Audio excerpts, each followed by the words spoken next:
Hi everyone, this is Mike from Comic Book Trove. I'm here today with another Omnibus review. Today I'm going to take a look at the newly released reprint of the Heroes Reborn Omnibus. This right here is the direct market dust cover, featuring this pretty awesome, gotta say, Jim Lee artwork from the cover of Fantastic Four issue number 4, which is part of this run. The standard edition cover, or the variant cover, whatever you want to call it, was actually this, and that was also the cover of the only cover of the original printing as well. Take a quick look at this. This is a wraparound cover by Brett Booth. It runs all around the book, and that's pretty cool in its own right. But I had to go for the Jim Lee cover myself because I'm a fan of Jim Lee. Gotta say, who isn't? Most of us are, right? The dust cover also has a separate spine. When you get the direct market cover, you get this kind of standard black spine with Captain America and Ricky Barnes at the bottom, and on the back you get the what is the back of the wraparound cover. So the back looks the same on both dust jackets, but only the direct market has this kind of black cover. On the standard cover, variant cover, however you want to call it, the spine is part of the wraparound image. But anyway, so if we just take a look at the contents of here, this is another huge event. It's kind of a continuation of my review that I put out yesterday of the Onslaught Omnibus, as Onslaught completely sets this event up. In here, you get a lot of stuff, a lot of content. You get the Heroes Reborn half issue, then you get Captain America issues 1 to 12, Avengers 1 to 12, Fantastic Four 1 to 12, and Iron Man 1 to 12 with material from Incredible Hulk issue 450. These are all the series that kind of relaunched, rebooted in a way, following on from the ending of Onslaught. So you can check out my review of the Onslaught Omnibus if you want to go ahead and have a look at that event in more detail. But just to summarise, because I know that sometimes this run and this book, I've seen it cause some confusion online with people not quite understanding what it's all about. But basically, at the end of Onslaught, the Avengers, the Fantastic Four, and a few other related characters all get kind of taken out of the Marvel Universe, and they're transported to a separate pocket universe, an alternate Earth, where they live out similar but alternate lives. Editorially, the reason for that is that Marvel were going through some financial difficulties, on the verge of bankruptcy even, so they kind of rented out some of their characters to part of the Image team that left Marvel. Specifically, they rented out characters to Jim Lee and Rob Liefeld's Image Studios, and for a year you had Jim Lee, Rob Liefeld, and a whole bunch of other people working on these characters until eventually they returned to the proper Marvel universe.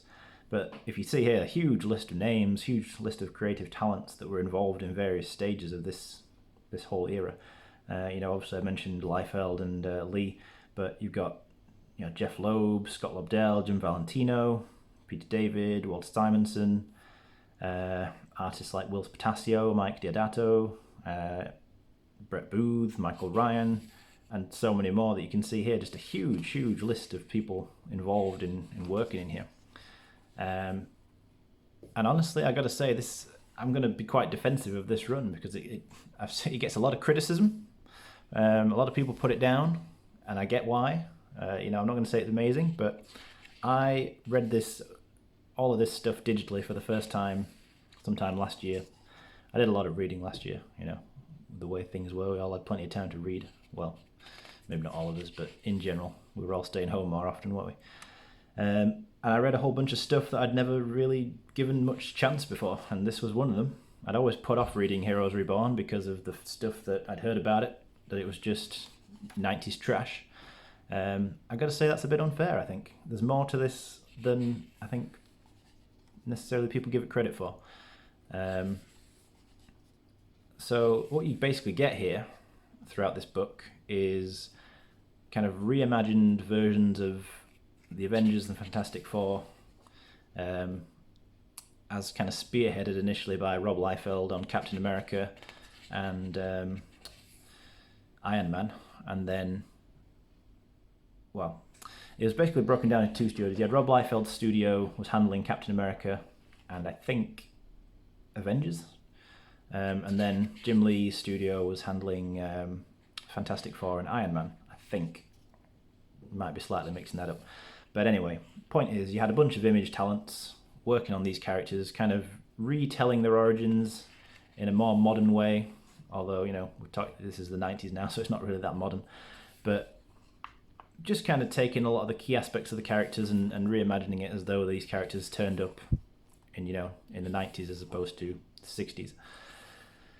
And yeah, so it opens up with this Rob Liefeld Captain America run. Now this has got the most dubious artwork of the whole run, the whole saga era, whatever you want to call it. Obviously, Rob Liefeld's artwork, I don't think I can really say anything about it that hasn't been said by many people. He is a pretty controversial artist. His anatomy of certain characters is often incredibly jarring to look at.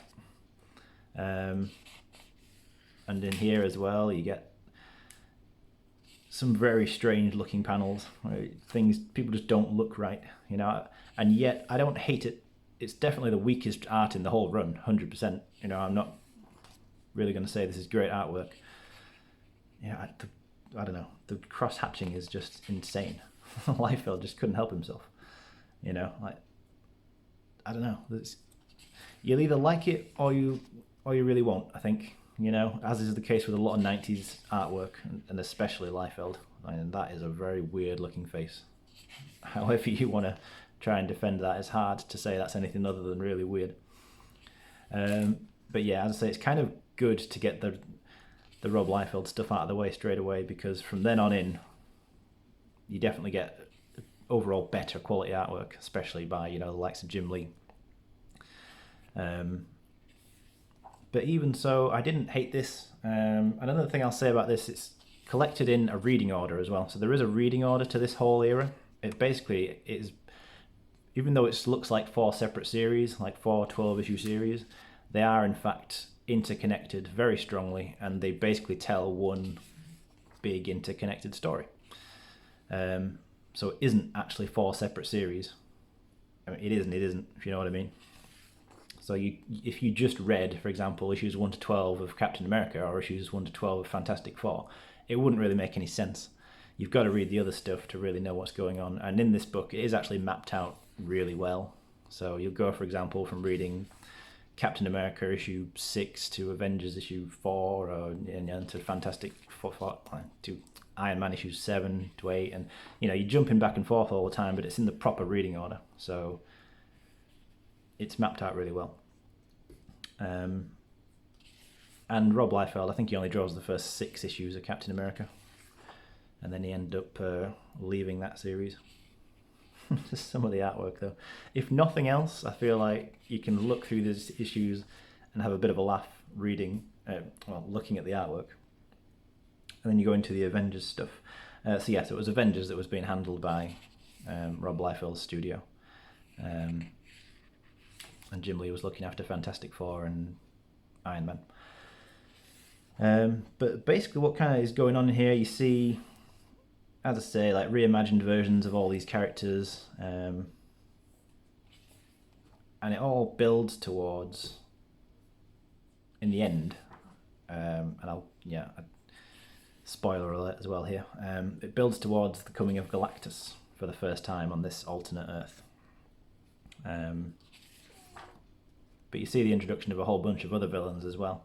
So, you know, the Enchantress, Loki turns up, Doctor Doom shows up. A lot of it's really cool. So we're at the point now as well where Jim Lee's Fantastic Four. So Jim Lee drew the first 6 issues, I think, of Fantastic Four. And so for me, that's very much the highlight art of here, of this whole thing, you know. I'm a Jim Lee fan, so it's great to see any Jim Lee artwork in oversized format. When I do hear people say good things about this run, it's usually just praising some of the artwork. For example, the Jim Lee stuff, of course, but other artists as well. But as I say, there's more to the story than I think people give it credit for. It's not one of the all-time great stories. It's nothing groundbreaking. It's largely just retelling and reinterpreting stuff that happened in the actual Marvel series. In particular, in Fantastic Four, you basically get a condensed version of their first 50 or so issues in these 12 issues in here. You know, in terms of the key events, so for example, they meet the Mole Man, there he is, and Submariner, Black Panther, the Inhumans, and then Silver Surfer and Galactus. So it's pretty much the key events of the first 50-ish issues of the original Lee Kirby Fantastic Four, kind of put into a very condensed storyline in here. And you get Namor here, looking pretty badass. But I think it's definitely all very cool, definitely cooler than a lot of people necessarily think it is. I will also say, at this point, having just reviewed Onslaught, that I prefer this to Onslaught. I think there's a lot more coherency to this storyline. You know, it feels much more coherent to me than something like Onslaught did.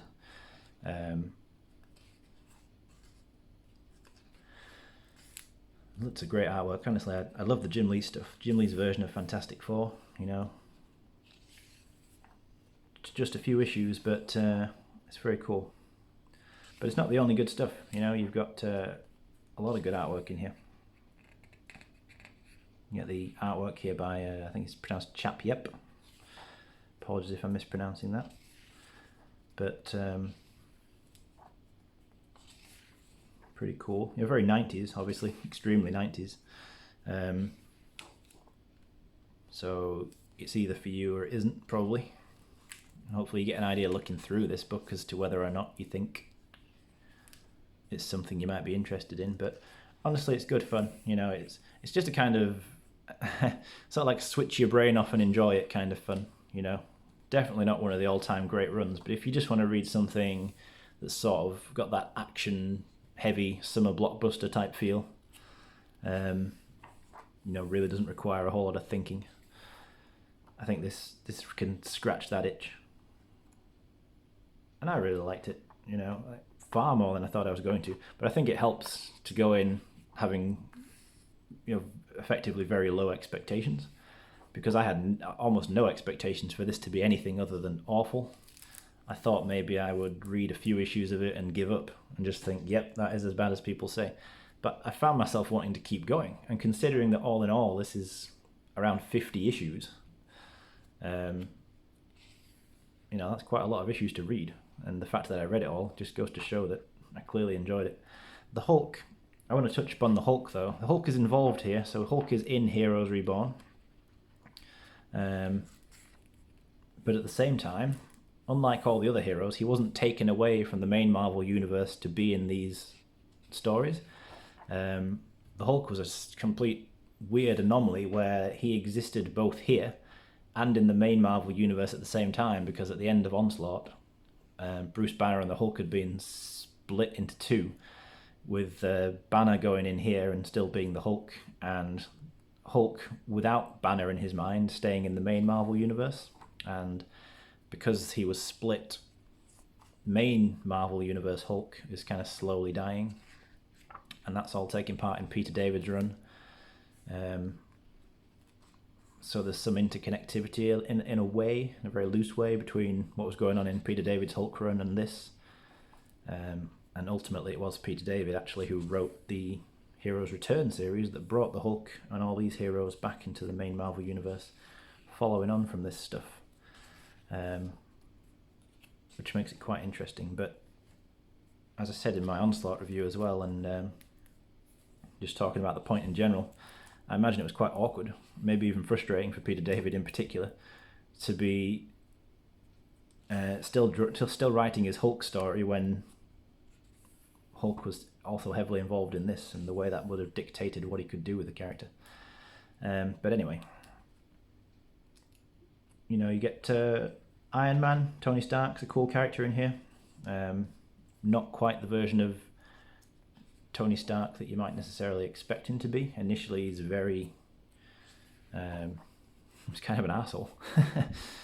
And, you know, I suppose that's not really too out of character, is it, for Tony Stark? But when you first started reading this, I kind of thought, are they going to be doing Tony Stark as a villain in this version of events? But he does become a hero. But honestly, he starts out like such a tool.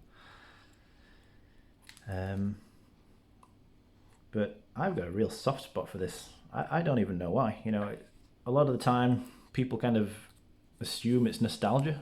Stuff like this is like, oh, if you like Heroes Reborn, you must have some weird nostalgia goggles for it. But not even close. You know, as I say, I only read this last year on Marvel Unlimited. And I don't even really like reading things digitally. I don't read much in the way of digital comics at all, because I just don't like staring at a screen for that long. But, you know, it was the easiest way for me to read this at the time. The Omnibus was out of print. And then I read all that, and not long afterwards found out that this was getting a reprint. So I thought, yeah, you know what, this time I'm going to get it. But kind of funny, because the first time it came around, which was only a couple of years ago, the first printing, I completely ignored it. I was like, no way am I getting that. Absolutely no way. So a little bit ironic that then when it was out of print, all of a sudden I wanted it. And I just got lucky that, of all things, Marvel kind of gave this a quick reprint, which is a bit odd, you know. I've got to say, even though I'm happy to have this myself, it wouldn't have been one of my most wanted reprints. You know, I could have lived without it. And I'm just a bit surprised that Marvel decided to reprint it so quickly. I guess it must have sold really well. You know what? Money talks. I suppose if a lot of people bought it first time around, they figured they'd give it another go. And hey, people like me have just bought this straight away as well, so whatever. But yeah, so it's just a lot of fun, really. That's the best way to describe it. Little Onslaught flashback there. Yeah, but as well, just to touch upon it as well, by the way, none of these characters have any memory of their previous lives in the real Marvel Universe. So it's not like they remember Onslaught. They don't remember that they sacrificed themselves and now they're here. As far as they're concerned, they've always lived here in this version of Earth. And, well, as far as they're concerned, there is no other version of Earth. But then Cable turns up. He kind of jumps in from the real Marvel Universe. He discovers these people here, Captain America, etc. And at first he doesn't know if he's just kind of hopped into a multiverse type alternate Earth. And he realizes that it is the real ones.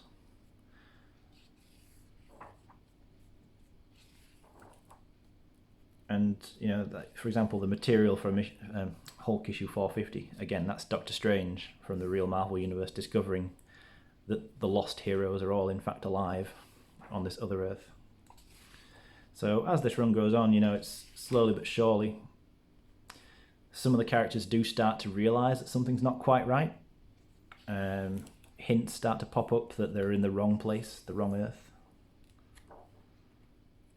But they don't fully realise that here. That's all really taken care of properly in the Hero's Return story.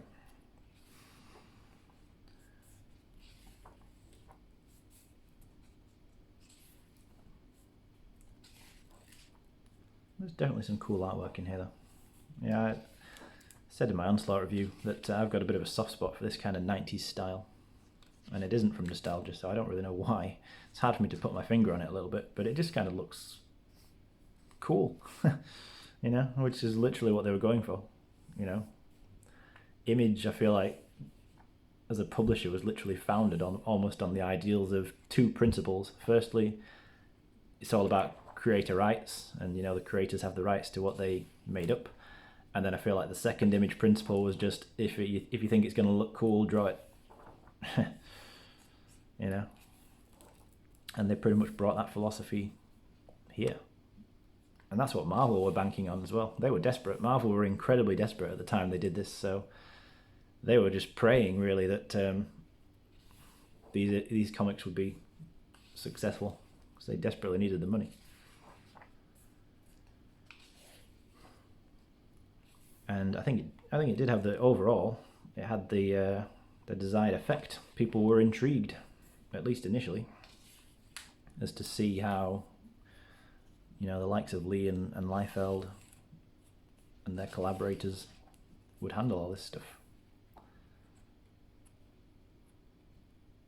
And this is, you know, it's a huge chunk of stuff. I say it's overall in here, you've got about 50 issues of material. It's about 1,300 and something pages. So it's a very big omnibus. And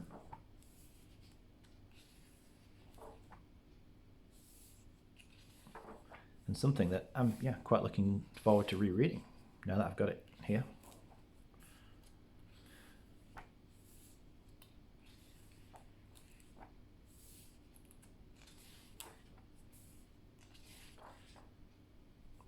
This character here, Ricky Barnes, she's the Bucky Barnes equivalent in this world.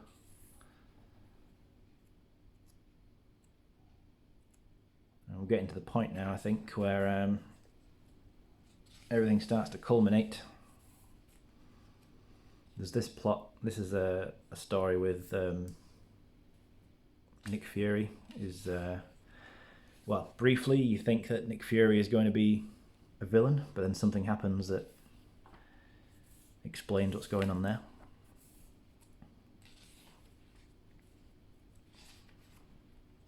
And kind of just as all these characters are getting established in this world, they get their first major massive test as Silver Surfer eventually rocks up as the herald of our main man here, Galactus. So this is where Galactus sets his sights on Earth, and this is basically a reinterpretation of the classic Galactus trilogy in Fantastic Four. Those issues, or the issues 48 to 50, I think. And I really like how this is handled. It's really cool the way it's done. So basically, Doctor Doom, he's trying to make sure, you know, that obviously Galactus doesn't succeed, because Doom has absolutely no interest in being a hero, but he doesn't want the world to be destroyed, because then there'd be nothing for him to rule. So he uses a time machine he has to kind of try and alter events so that the heroes succeed. And about 3 or 4 different times, everything he tries fails and the Earth gets blown up every time. So then he kind of resets and goes back and does it again. So you get about 4, I think it's 4 different versions of the showdown with Galactus, in which the heroes, I think, lose 3 of them and ultimately win. Each time Doom going back, just being like increasingly frustrated that he's not getting it right, and he's just wondering, what the hell have I got to do to make sure that Galactus doesn't win. Really well handled. This whole finale, this final stuff with the Galactus, is really good.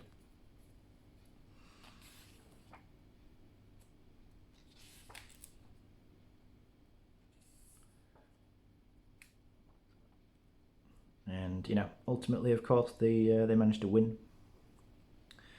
And where this book leaves off, it's just kind of like they've saved the day, and they're now, you know, fully established in this world. I don't remember if at the time it was made clear to readers that Heroes Reborn was only a temporary thing. I think, at least initially, it was open-ended in the sense that it might have just gone on and on, at least for longer than it did.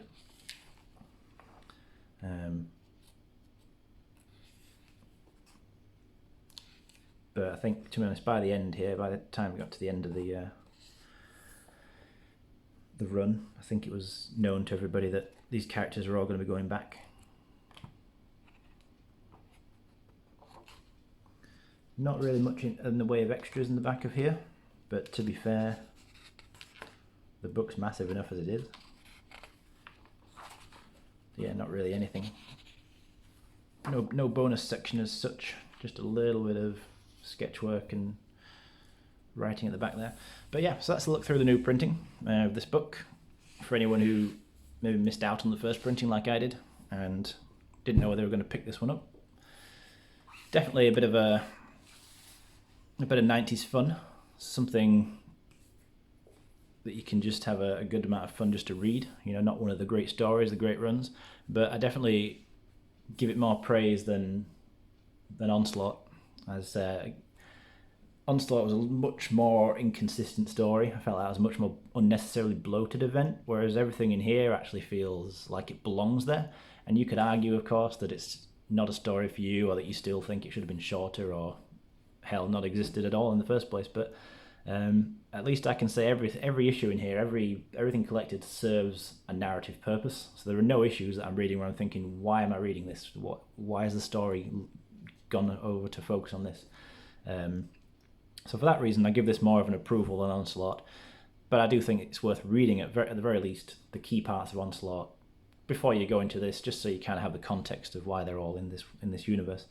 And then from here, of course, you can go on to read Hero's Return, which does have its own omnibus as well, and that's a book that I might cover as well in the near future.